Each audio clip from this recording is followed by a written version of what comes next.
Hey mamas, so we all know how uncomfortable birth can be, and for first-time moms, it's usually the pain that scares them the most. So in this video, I want to share with you 5 pain management tips without an epidural. So some of you might be hoping to do your whole labor without an epidural, but you're not really sure what to do to help with the pain of labor without getting an epidural. Or maybe there's some of you who want to get an epidural, but not until later, so that you have as long as possible to labor at home or just move around as much as you want, and so you want to push off getting that epidural. Either way, these 5 tips are going to help you deal with the pain of labor without using an epidural. So first of all, I want to explain to you a little bit about how the brain receives and processes pleasure and pain sensations. So both pain and pleasure go through a nerve gate into the brain to be processed, but the brain can only process one or the other.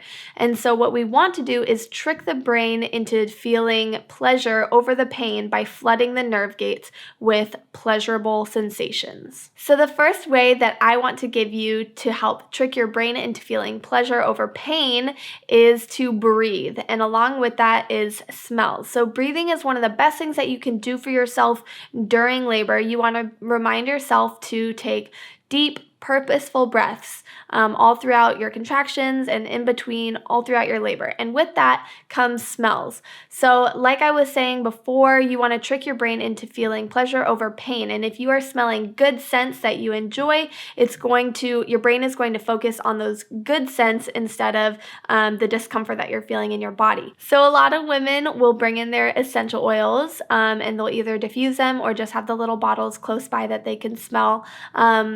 Ones like lavender, which are good for calming, peppermint, good for nausea, clary sage, which is just a nice smell, but also can help with the uterine contractions, jasmine, which is just a nice floral scent, or a citrus smell.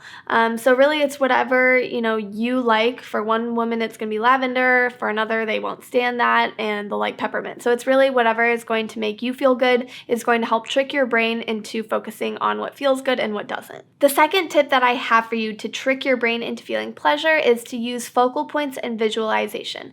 And focal points is exactly what it sounds like. It's taking a point and focusing on it. So this can be your partner's eyes, it can be a picture that means something to you, or it can be just a smudge on the window that you stare at. And basically what it's doing is that your brain is focusing on the information that it's taking in through your eyes, and it's only giving the energy to process that instead of processing the pain. So that's a good way to take your mind off of the discomfort of labor. So visualization is a little bit different because it is not an external thing that you're focusing on, but an internal image that you are creating in your mind.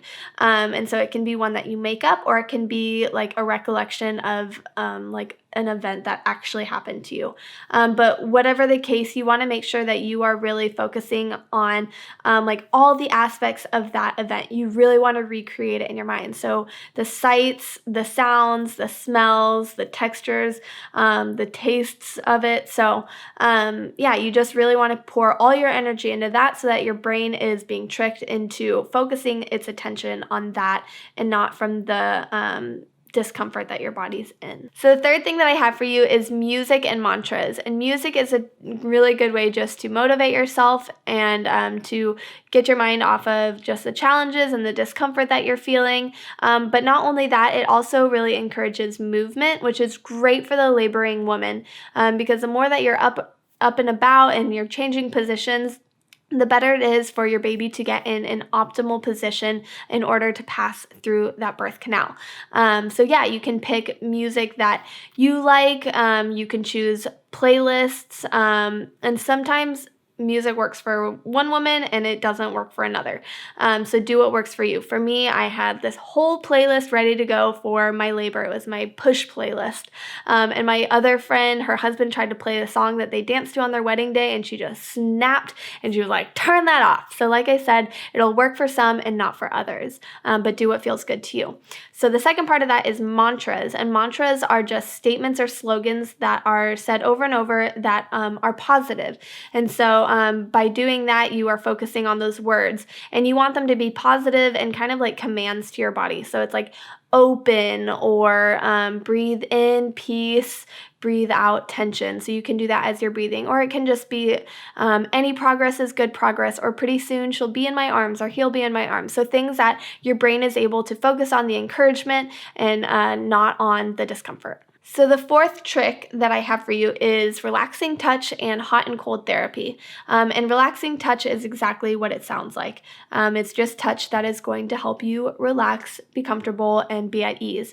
So it'll maybe look like counter pressure through the double hip squeeze, and your doula can do it, or your partner, if they've been trained, can be able to do that. And just that counter pressure is really good as you are feeling a lot of pressure from the contraction, and so that can be really helpful and relaxing. Sometimes it's just like a light scratch on the arm, and that's good maybe more towards the beginning, but as a woman gets towards active and hard labor, sometimes those gentle touches can be really agitating. So for the partners out there, just be willing to try different things to see what's going to work, and if it doesn't work, she'll let you know, and don't be discouraged if it doesn't.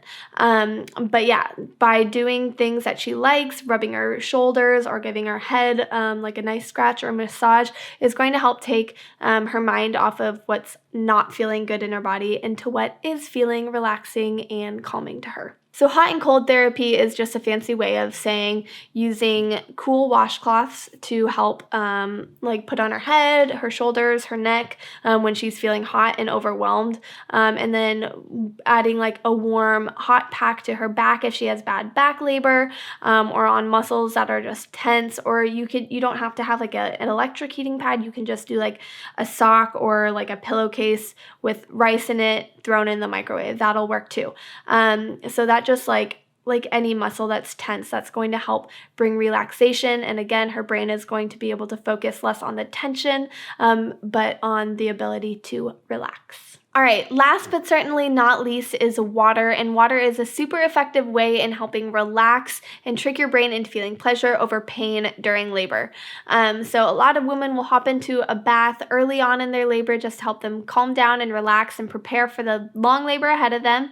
And most hospitals have showers, and so if you're already at the hospital, you're able to hop in the shower if you're feeling like you're just overwhelmed and you just need a little bit of a break. Water oftentimes provides a lot of relief to a laboring woman. Studies show that women who aren't progressing in their labor past 5 centimeters and have had like a really long and already challenging labor can hop into a bathtub or a nice warm shower and are ready to go and push within 1 to 2 hours. So that alone shows you just how powerful water is in labor to help trick your brain into feeling pleasure and relaxation over pain and discomfort. All right, well, I hope these 5 ways to trick your brain into feeling pleasure over pain and help you manage that labor pain without an epidural have really helped you.